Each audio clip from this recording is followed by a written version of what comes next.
Indian cricket താരം സജന സജീവനാണ് വയനാട് കൽപ്പറ്റയിൽ നിന്ന് ആദ്യ സൗജന്യ യാത്രയുടെ ഭാഗമായുള്ളത്. എന്താണ് പ്രതീക്ഷകൾ? സൗജന്യ യാത്രയിലേക്ക് പോകുന്നു, നീ ടിക്കറ്റ് കൊടുക്കണ്ട, നീ പൈസ കൊടുക്കണം. അല്ല, ഞാൻ ക്രിക്കറ്റിലേക്ക് ഇറങ്ങിയത് തന്നെ പൈസ കൊടുത്ത് KSRTC യാത്ര ചെയ്തിട്ടാണ്. ഈ ഒരു പദ്ധതി കൊണ്ടുവന്നതിൽ വളരെ അധികം സന്തോഷമുണ്ട്. പിന്നെ ഒരു ഗവൺമെന്റ് ഒരു പദ്ധതി നടപ്പിലാക്കുക എന്ന് പറയുമ്പോൾ അത് എളുപ്പമല്ല, ഒരുപാട് പ്രൊസീജിയർ ഉണ്ട്. അപ്പൊ ഈ ഒരു പരിപാടിക്ക് അവർ ഇനീഷ്യേറ്റീവ് എടുത്ത തന്നെ വലിയ കാര്യമാണ്. ഇതിന്റെ പുറകിൽ പ്രവർത്തിച്ച എല്ലാവർക്കും അവരെ അപ്രീഷിയേറ്റ് ചെയ്യുന്നു, അവരുടെ എഫേർട്ടിനെ. പിന്നെ എന്താ പറയാനുള്ള, നമ്മുടെ കുറെ അമ്മമാർക്കും ചേച്ചിമാർക്കും ഒക്കെ ഇത് എന്തായാലും ഹെൽപ്ഫുൾ ആവും.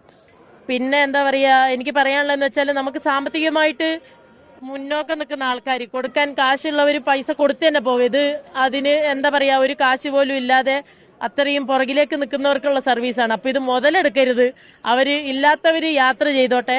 അപ്പൊ അതാണ് എനിക്ക് പറയാനുള്ളത്. പിന്നെ ഒരുപാട് നമ്മുടെ ഇപ്പോഴും വയനാട്ടിലേക്ക് ബസ് സർവീസ് ഇല്ലാത്ത സ്ഥലങ്ങളൊക്കെ ഉണ്ട്.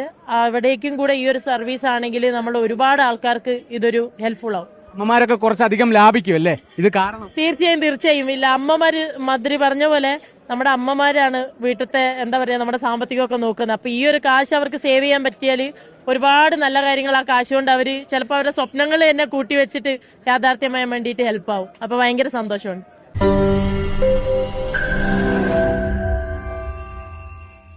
ലോകത്തെവിടെയായാലും ഏത് സമയത്തും 24 വാർത്തകളും ഓഗ്മെന്റഡ് റിയാലിറ്റി പാക്കേജുകളും എക്സ്പ്ലെയിനറുകളും വിശദമായി കാണാൻ ഞങ്ങളുടെ യൂട്യൂബ് ചാനൽ നിങ്ങൾക്ക് സബ്സ്ക്രൈബ് ചെയ്യാം.